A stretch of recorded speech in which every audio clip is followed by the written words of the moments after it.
Merci beaucoup. Merci beaucoup. Et ne t'inquiète pas, je n'utilise pas les 10 minutes parce qu'il tombe d'une crise des nerfs à l'autre à cause du temps. Calmez-vous. Merci beaucoup de m'avoir invité comme président du Parlement européen à assister à votre conférence des 4 fondations. Soyons concrètes. L'état de l'Europe nous préoccupe tous. L'Europe n'est pas dans un bon état, au contraire. Les chefs des gouvernements de l'Union européenne, parmi les 27, surtout 2, se déclarent comme gouvernement de l'Europe. Et maintenant,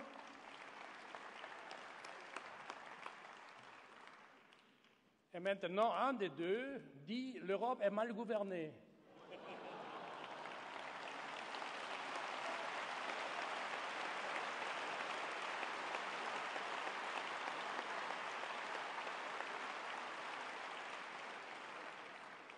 Je ne partage pas souvent son opinion, mais là, il a raison. Hein.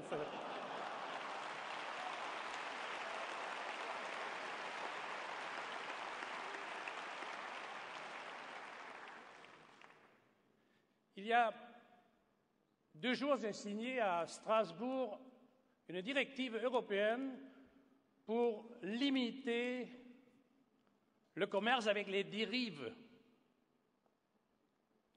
Beaucoup de nos concitoyennes, de nos électeurs ne savent pas de quoi il s'agit, les dérives ou le commerce de dérives. Il y a un terme qui est utilisé par la totalité des experts financiers économiques, c'est Credit Default Swaps. Je ne sais pas s'il y a quelqu'un ici qui sait qu'est-ce que c'est, Credit Default Swaps. CDS, ce n'est pas un nouveau parti. Non, il faut être sérieux. C'est un produit financier qui est extrêmement intéressant et qui a joué un rôle important dans la crise financière dans laquelle nous sommes. Credit Default Swaps est difficile à expliquer. J'essaye, en acceptant, en assumant que c'est peut-être une simplification, d'expliquer de quoi il s'agit avec un exemple. On peut acheter une assurance où quelqu'un qui me prête de l'argent s'assure en cas où je ne rembourse pas. Bien, je trouve ça raisonnable. Mais un autre peut acheter exactement cette assurance parce qu'on peut faire un commerce avec des sortes des assurances de tel genre. S'il s'agit des milliards, près de 10 milliards, 20 milliards, 30 milliards, les assurances jouent un rôle important.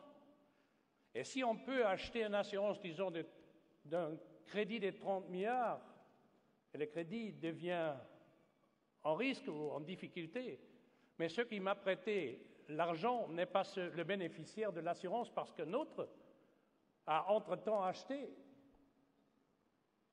ça devient risqué. Parce que les autres qui ont l'assurance ont un intérêt aux faillites. Pour être encore plus simple, quelqu'un possède une maison, a une assurance de l'incendie, mais un autre, mon voisin, achète mon assurance d'incendie. Et en cas de l'incendie, il encaisse l'assurance. Ce qu'il a besoin est un pyromane. Ensuite, je suis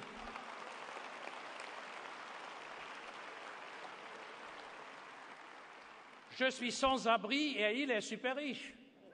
Et ça, c'est la réalité des marchés financiers en Europe. Il faut mettre fin à ça.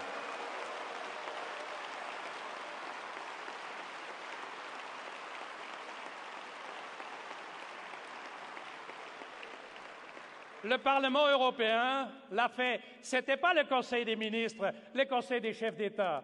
Ce n'était pas la Commission des Unions européennes. C'était les députés, les représentants des peuples en Europe. Et j'en suis fier que nous avons adopté un tel limite de spéculation et que j'ai dû le signer.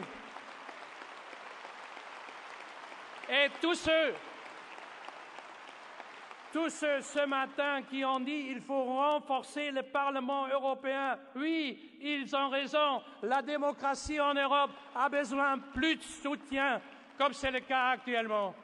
Et c'est pour ça que je compte sur tous ceux qui ont promis aujourd'hui, ce matin, dans votre séminaire, de nous soutenir au Parlement européen, qu'ils tiennent parole.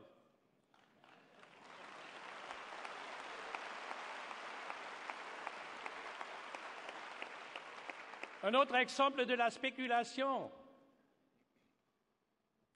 Le Deutsche Bank a retiré il y a quelques semaines un produit financier avec les paris sur la longévité des gens. On pourrait faire des paris sur l'attente de la longévité, 70, 80, 90. Le plus court la vie, le plus court le temps des assurances de vie, de spéculer avec l'argent. Ça veut dire le plus tôt quelqu'un mort, le plus bien pour celui qui a fait son pari contre la longévité. Quelle morale! Quelle honte! Ils ont dû le retirer. Mais ce sont des gens qui n'ont aucune réticence quand il s'agit de spéculer. Ou la spéculation avec les matières premières. On peut faire des paris sur l'augmentation des prix de la nourriture, des matières primaires. Comment ça se passe? Par la réduction de la masse disponible de la nourriture des matières premières. S'il y a moins, les prix montent. Mais s'il y a moins, ça veut dire pour les uns la faim et pour les autres le profit. Mais je trouve le profit des uns au détriment des autres. Le profit des uns qui représente la faim des autres, c'est scandaleux. Il faut terminer avec ça.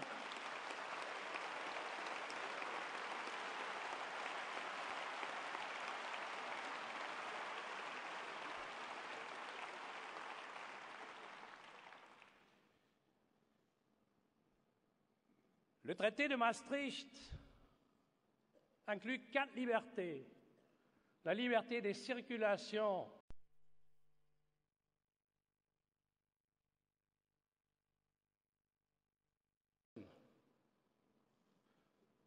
je défends tous les 4 libertés.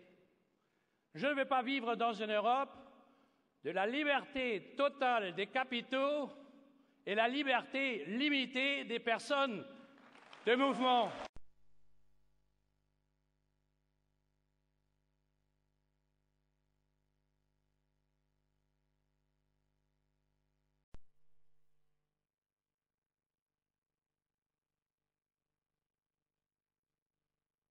Messieurs, Mesdames, il y a quelques semaines, j'ai parlé au Parlement grec, mais j'ai aussi rencontré des députés des circonscriptions dans ce Parlement qui m'ont raconté qu'il y a des parents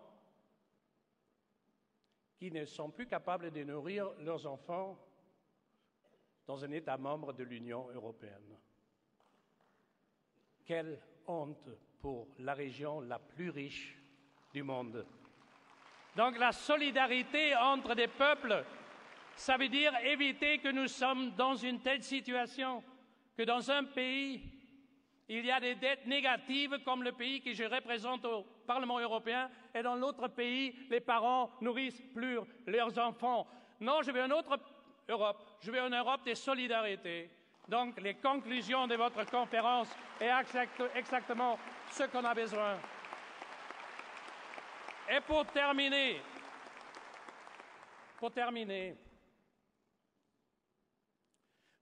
nous vivons de nouveau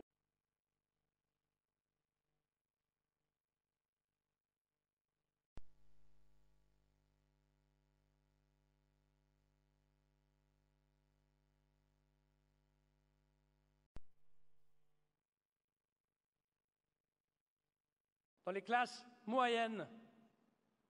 parmi les employés, parmi les travailleurs, ça demeure ce sentiment de crainte que cette situation mène de nouveau qu'il y a des gens, des politiciens qui essayent de résoudre ce problème avec la politique de bouc émissaire qui représente les minorités qu'on peut chasser. J'ai hier visité ici, lors d'une visite officielle, le mémorial de la Shoah. Ces débuts, on a déjà eu en Europe. Donc, mobilisons-nous contre chaque début de telle sorte, parce que ça commence toujours comme ça, que les minorités sont responsables pour la crise.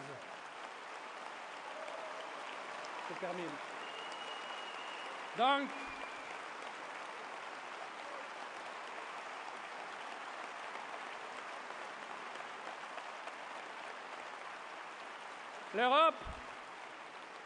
l'Europe de la solidarité et de la coopération entre les peuples au-delà des frontières. Ça, c'est notre Europe. Dommage qu'il faut parler de la Renaissance. Je souhaiterais qu'on n'avait jamais la raison pour parler de la Renaissance, mais il faut le faire. C'est pour ça que je suis reconnaissant pour le titre de la conférence. Merci pour m'avoir invité. Et en tant que président du Parlement européen, j'ai institutionnellement pas le droit. Je travaille avec tous les représentants des autres organes, les chefs des gouvernements et des États sont logiquement mes interlocuteurs et j'espère de temps en temps mes alliés dans notre lutte. Je respecte chacun, mais je suis aussi un simple citoyen de l'Union européenne qui a aussi un droit d'une opinion individuelle. Et mon opinion individuelle est la suivante. Parmi beaucoup de mes amis ici en France, j'ai un ami que j'apprécie beaucoup et qui est dans une campagne très difficile, pas encore gagnée, mais je le souhaite, le plein de succès et il s'appelle François Hollande. Merci beaucoup.